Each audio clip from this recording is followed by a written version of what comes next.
श्री शिवाय नमस्तुभ्यम दोस्तों। आप सभी लोग जानते हैं कि 19 मार्च 2025 को है रंग पंचमी। और दोस्तों रंग पंचमी के दिन ही किया जाता है गन्ने के रस वाला उपाय, जो कि साल में सिर्फ एक बार किया जाता है। इस उपाय को और कभी नहीं किया जाता है। और इस उपाय को करने से पता है क्या होता है? इस उपाय को करने से आपके घर में आप लखपति बन जाते हो, आप करोड़पति बन जाते हो, अगर आप अपनी तरफ से पूरी मेहनत करते हो तो। हाँ, ये उपाय बिल्कुल सही है और साल में सिर्फ एक बार किया जाता है। और इस उपाय को घर में से सिर्फ और सिर्फ किसी एक सदस्य को करना होता है।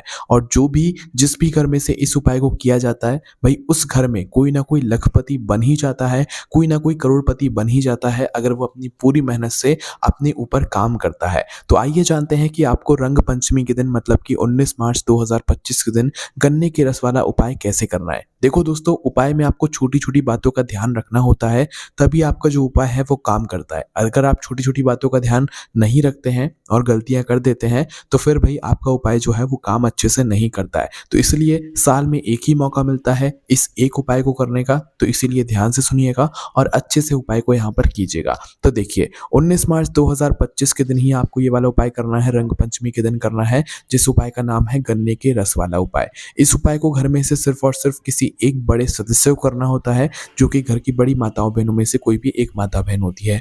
एक घर में से, एक परिवार में से सभी लोगों को उपाय नहीं करना है, सिर्फ एक सदस्य को यहाँ पर उपाय करना है, जो कि घर का बड़ा होगा और घर की बड़ी माताओं बहनों में से कोई भी एक माता बहन जो है ये वाला उपाय अपने पूरे घर परिवार के लिए करेगी, ताकि उनके घर में जो धन समृद्धि है, सुख समृद्धि है, वो सदैव बनी रहे और कभी भी पैसों की, धन की कमी यहाँ पर ना आए। ठीक है, तो आइए जानते हैं कि आप लोगों को ये गन्ने के रस वाला उपाय कैसे करना है। देखो, उपाय के नाम में आपको एक बात तो समझ आ रही होगी कि इस उपाय में हमें गन्ने के रस की यहाँ पर आवश्यकता पड़ने वाली है। ठीक है, तो ये गन्ने का रस आपको कहाँ से लाना है, कैसे लाना है, किस तरीके से निकलवा कर लाना है, ये आप लोगों को ध्यान रखना है। क्योंकि और दिनों में मतलब वैसे हम लोग अगर गन्ने का रस पीने जानते हैं, तो गन्ने के ठेले वाला या गन्ने की मशीन वाला अपनी तरफ से अपने तरीके से जो है गन्ने का रस निकालता है और हम उसको पीते हैं। पर ये जो उपाय वाला गन्ने का रस है, इसको हमें थोड़ा अलग तरीके से यहाँ पर निकलवाना पड़ेगा। और यहाँ पर हम आपको एक बात बता दें कि अभी इस समय आपको आसानी से गन्ने का रस कहीं पर भी मिल जाएगा, वो भी ताज़ा गन्ने का रस। किसी को भी इस बार अभी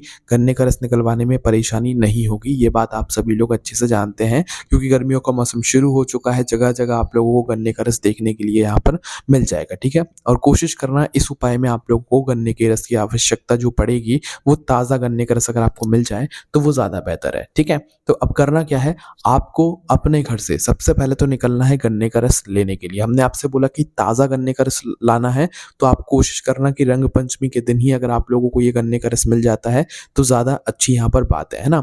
तो गन्ने का रस अगर आप लोगों को रंग पंचमी के दिन मिल जाए, तो भाई आप लोग उसी दिन ताज़ा जो गन्ने का रस है वो निकलवा कर लेकर आना। पर भाई यहाँ पर एक प्रश्न आएगा कि हमें गन्ने का रस वाला जो उपाय है, यह हमें 19 मार्च को करना कब से लेकर कब तक के बीच में, रंग पंचमी के दिन कब करना है? सुबह में करना है, दोपहर में करना है या शाम को करना है? तो देखो, इस उपाय को करने का जो समय है वो सबसे सही समय तो सुबह का समय है। ठीक है, बाकी अगर आप लोग सुबह के समय उपाय ना भी कर पाओ, तो फिर आप लोग दोपहर के समय तक या शाम होने से पहले पहले उपाय कर सकते हो। ठीक है, ये बात आप लोग समझ लो। तो इस वजह से आप लोग ताज़ा गन्ने का रस जो है वो निकलवा कर लेकर आइएगा। अगर आप लोगों को रंग पंचमी के दिन ही ताज़ा गन्ने का रस मिल जाता है, तो आप लोग वही रस निकलवा कर लेकर आइएगा, क्योंकि इस समय आपको आराम से सभी जगहों पर गन्ने का रस निकलता हुआ मिल जाएगा। तो आप लोग ताज़ा गन्ने का रस ही इस उपाय में प्रयोग कीजिएगा, एक दिन पहले का या पुराना जो गन्ने का रस है वो प्रयोग मत कीजिएगा। ठीक है, तो ये बात हमने आपको पहले ही बता दिया है। तो देखो, इस उपाय को करने का समय आप रंग पंचमी के दिन सुबह भी इस उपाय को कर सकते हो, दोपहर में भी कर सकते हो और शाम होने से पहले पहले, मतलब दिन रहते रहते आपको ये वाला उपाय करना पड़ेगा। पर हम तो आपसे यही कहेंगे कि सुबह से लेकर दोपहर के समय के बीच में आपका ये वाला उपाय पूरा हो जाना चाहिए। इसके बाद में इस उपाय को आखिर हमें करना कहाँ पर है? हमें घर पर करना है, शिव जी के मंदिर में करना है, या कहाँ पर जाकर करना है? तो देखो, इस उपाय को आपको अपने ही घर पर रहकर ही करना है, कहीं पर इस उपाय को करने के लिए नहीं जाना है। अपने ही घर पर रहकर आपको इस उपाय को तुलसी के क्यारे में करना है। तुलसी का क्यारा मतलब कि तुलसी का जो पौधा आपके घर में लगा हुआ होगा, उन तुलसी के पौधे के अंदर, मतलब तुलसी के पौधे के गमले में आप लोगों को जो है ये वाला उपाय करना पड़ेगा। इसलिए इस उपाय को करने के लिए आपके घर में तुलसी जी का पौधा या तुलसी का क्यारा ज़रूर होना चाहिए, तभी आप लोग उपाय कर सकते हो। आपके घर में कोई सी भी तुलसी जी हो, तुलसी माता हो, आप उनमें ये वाला उपाय कर सकते हैं, ठीक है? तो आइए अब हम जानते हैं कि आपको गन्ने का रस कैसे निकलवा कर लेकर आना है, किस-किस बात का यहाँ पर ध्यान रखना है। तो जब आप अपने घर से निकलो गन्ने का रस लेने के लिए, तो इस बात का भी आप लोग ध्यान रखना कि ऐसा कुछ ज़रूरी नहीं है कि जो उपाय करेगा भई वही गन्ने का रस निकलवा कर लेकर आएगा। आपके घर का कोई भी सदस्य, बड़ा सदस्य, छोटा सदस्य गन्ने का रस निकलवा कर लेकर आ सकता है। अगर माताएँ-बहनें उपाय कर रही हैं, तो ज़रूरी नहीं है कि माताएँ-बहनें ही गन्ने का रस निकलवाने के लिए बाज़ार जाएँगी या ठेले पर जाएँगी या उस गन्ने के रस वाले के पास तक जाएँगी, नहीं। घर का कोई भी सदस्य जा सकता है। बस ध्यान रखना जो-जो हम आपको बातें बता रहे हैं, उस हिसाब से आपको गन्ने का रस निकलवा कर लेकर आना है, ठीक है? तो देखो, जैसे ही आप लोग गन्ने के वाले के पास पहुँचते हो, तो जब हम अपने लिए गन्ने का रस लेते हैं, तो वो क्या करता है गन्ने के रस वाला, अपना गन्ना लेता है, गन्ने को मशीन में डालता है, उसके अंदर वो नींबू भी डालता है, उसके अंदर वो पुदीना, धनिया सब कुछ डालता है ना? इसके बाद में जब वो गिलास में देता है, तो उसके अंदर बर्फ़ भी डालता है और फिर वो गन्ने का रस हमको देता है ना? तो ये तो हो गया हमारे लिए गन्ने का रस। पर जब हम उपाय के लिए गन्ने का रस ले रहे हैं ना, तो यहाँ पर आपको करना है एक छोटा-सा काम। उससे ये बोलना है कि हमें सिर्फ़ और सिर्फ़ गन्ने का रस चाहिए। इसके अलावा ना तो हमें उसमें नींबू चाहिए, ना तो हमें उसमें पुदीना चाहिए, ना तो हमें बर्फ़ चाहिए, ना हमें कुछ चाहिए, ठीक है? और हमें थोड़ा-सा ही चाहिए, भले वो आपको थोड़ा-सा महँगा दे, भले 1 गिलास निकाल के दे दे, उपाय में फिर सिर्फ़ हमें थोड़ा-सा 1 कटोरी आप लोग मान लो इतना गन्ने का रस की आवश्यकता पड़ेगी, इससे ज़्यादा नहीं पड़ेगी, ठीक है? तो बाकी का आप अपने काम में ले लेना, आप पी लेना, पर आपको मतलब दुकान से या गन्ने के रस वाले से ये बोलकर लेकर आना है गन्ने का रस कि आप हमें सिर्फ़ और सिर्फ़ गन्ने का रस निकाल कर दो।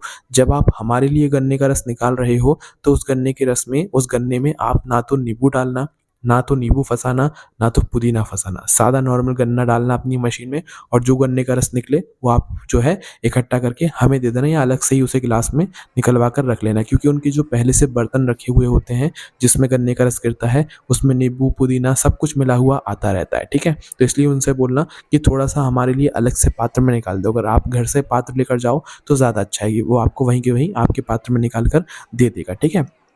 तो क्या किया आप लोगों ने, उससे बस ये बोला है कि आपको एक गन्ने का रस मतलब हमें निकाल कर दे दो 1 गिलास गन्ने का रस, जिसमें आप पुदीना, धनिया कुछ नहीं डालना है, ना तो नींबू डालना है और जब आप गिलास में भी भरते हो तो उसमें आपको बर्फ़ भी हमें डालकर नहीं देना है। आपको बस गन्ने का रस हमको देना है, चाहे वह गर्म हो, चाहे वह ठंडा हो, चाहे वो कैसा हो, पर उसके अंदर बर्फ़ डालकर हमको नहीं देना है क्योंकि ये जो गन्ने का रस हम निकलवा कर लेकर जा रहे हैं, ये हम उपाय के लिए लेकर जा रहे हैं। तो इसलिए हमें इन बातों का यहाँ पर ध्यान रखना पड़ेगा और हमने ये बात आपको 2-2 बार इसलिए बोलकर दिखाई ताकि आप लोग गलती ना करो। आप लोग उस गन्ने के रस के अंदर बर्फ़ डलवा कर ना लेकर आ जाओ। आपको बिल्कुल शुद्ध ताज़ा गन्ने का रस निकलवा कर लेकर आ जाना है और उसमें सिर्फ़ गन्ने का रस ही होना चाहिए और कुछ चीज़ नहीं होनी चाहिए, ठीक है?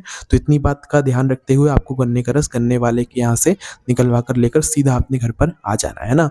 और घर पर आकर आपको एक बात का और ध्यान रखना है कि आप जब भी उपाय करें तो शुद्धता का ध्यान रखते हुए उपाय करें, है ना?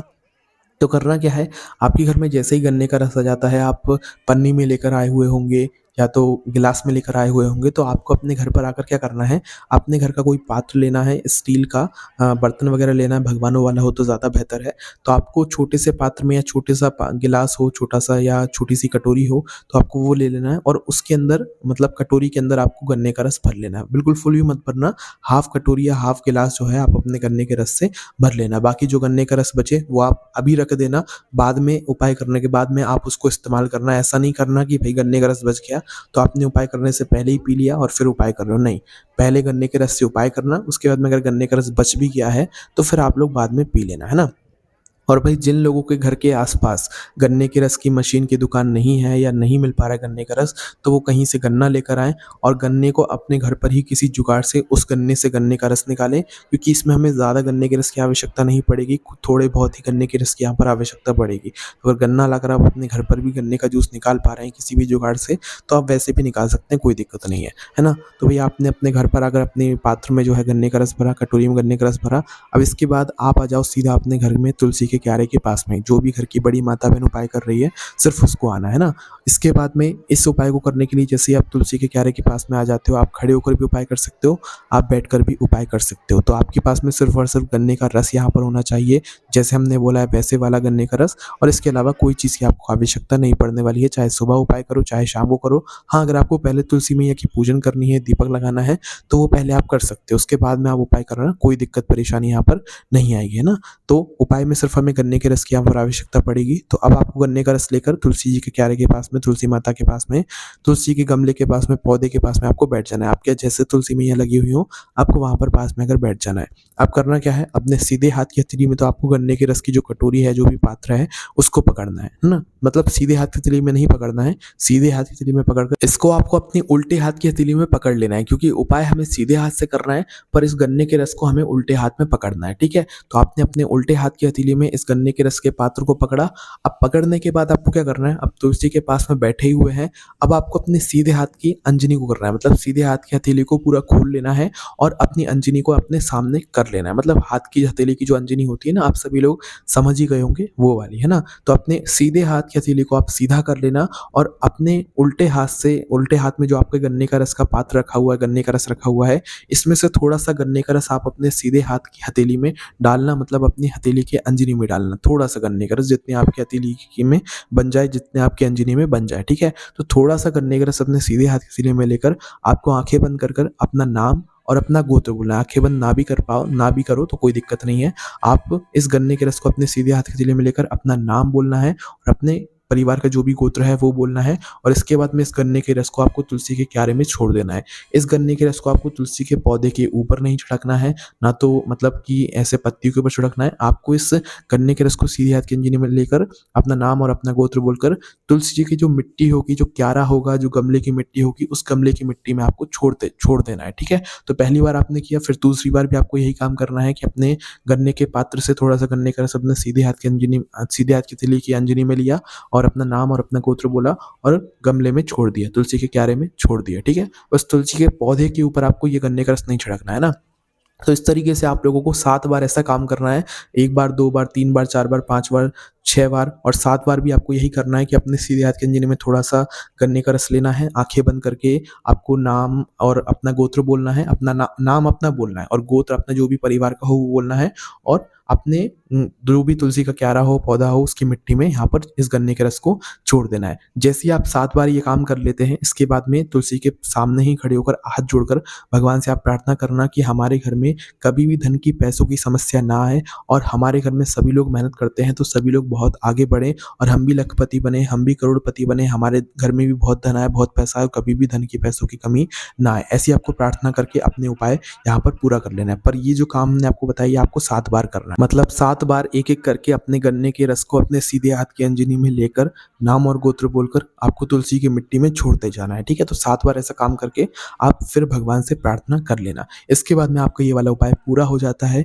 इस उपाय को करने के बाद आपको इस उपाय को करने का फल भी मिलना शुरू हो जाएगा, क्योंकि ये उपाय हर कभी नहीं किया जाता है। कुछ विशेष ही दिन होते हैं, जिसमें से एक दिन रंग पंचमी की ये पंचमी तिथि होती है। तो भई इस रंग पंचमी को आप लोग भी ये वाला उपाय ज़रूर करके देखें। ये उपाय आपको हमारी वेबसाइट भोलेनाथ.com पर भी पढ़ने के लिए मिल जाएगा। कोई भी आपको परेशानी आती है, आप हमसे कमेंट करके पूछ सकते हैं। ओम नमः शिवाय, जय भोले बाबा, श्री शिवाय, नमस्तुभ्यम।